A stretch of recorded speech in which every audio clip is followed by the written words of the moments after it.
Welcome to the deep dive. Today, we're really digging into a situation that's just dominating the headlines everywhere, this escalating conflict between Iran and Israel. We've waded through a whole stack of sources covering the last, 6 days, looking at the military back and forth, the international chatter, and even how it's, well, hitting your wallet. Our goal here is simple. Cut through that noise for you, give you the clearest possible picture of what's actually going on and why it really matters. Okay, let's unpack this. Yeah, and what jumps out immediately from the sources is just the sheer intensity. We're talking 6 straight days of reported attacks. That signals something potentially new, maybe more dangerous than the usual tit-for-tat we've sometimes seen. It's a level of sustained engagement that feels, well, different for this particular flashpoint. Right, exactly. And looking closer at those attacks, the sources mention some really specific things. Iran's Revolutionary Guards claiming hypersonic missiles used against Israel. Meanwhile, Israel is said to have hit major infrastructure, think refineries, oil depots near Tehran. And of course, their military has been very busy intercepting incoming missiles. When we hear hypersonic missiles, what's the big deal there? For you listening, does that fundamentally change the game? Oh, it absolutely could. A hypersonic missile, it's not like your standard ballistic missile. It travels incredibly fast. We're talking Mach 5 plus, but it can also maneuver. That makes it extremely difficult to track and shoot down. So if Iran's claims hold water, yeah, that's a big leap in their capability. Definitely complicates Israel's defense planning. And Israel hitting those refineries, the oil depots, that's not random. It suggests a strategy to hit Iran's economy hard, inflict costs that might deter more attacks, not just hitting purely military sites. It's sobering, though, to think about the human cost in all this strategic maneuvering. Our sources point to a human rights group report. It's grim.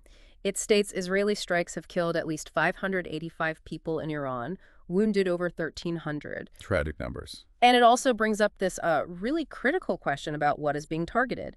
The International Atomic Energy Agency, the IAEA, confirmed direct impacts on Iran's Natanz nuclear site. For you listening, why is Natanz specifically such a sensitive spot? Well, Natanz is basically ground zero for Iran's uranium enrichment. It's central to their nuclear program. So any confirmed hit there, any direct impact is incredibly serious. It immediately brings nuclear proliferation risks front and center and, frankly, ramps up international alarm bells significantly. It's not just hitting a building, it's touching the nerve center of their nuclear ambitions. Okay, let's pivot to the global stage. How's the world reacting? Our sources show some pretty fast, pretty major responses. The U.S., for one, quickly sent more fighter jets to the region, clearly a move to backstop Israel.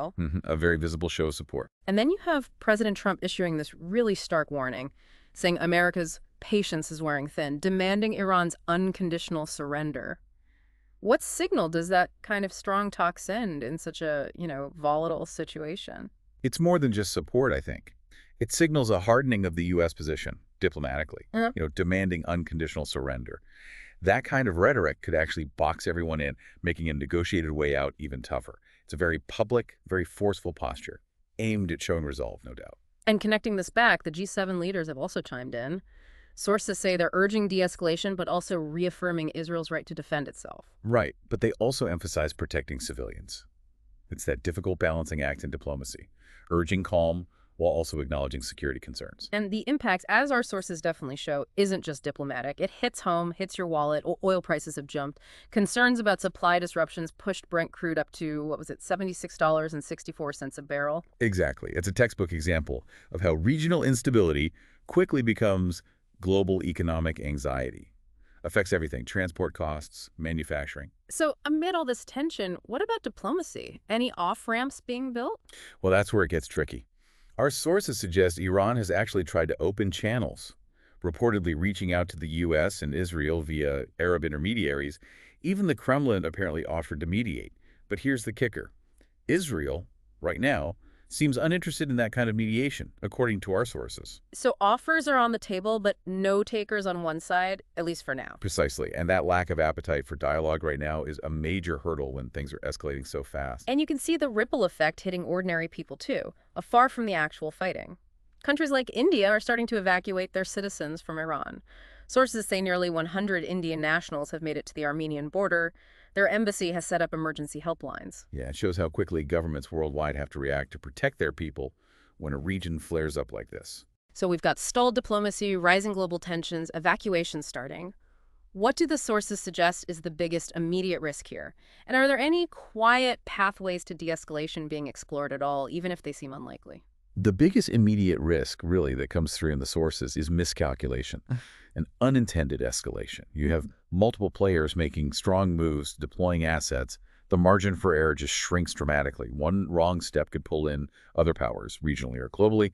As for those pathways, well, the mediation offers are there, as we said. But with key players, particularly Israel, reportedly not engaging right now, there isn't a clear, high-level diplomatic off-ramp visible in our sources at this moment. It feels like a very dangerous period where the military actions are outpacing the diplomatic solutions. This deep dive, it really lays bare not just how intense this conflict is, but how incredibly fast these regional flare-ups can spread across the globe, affecting energy markets, international relations, everything. It really makes you think, doesn't it, about that delicate balance of power and how even small moves can trigger huge consequences. And maybe, just maybe, whether the focus right now is more on showing strength than finding a way back from the edge.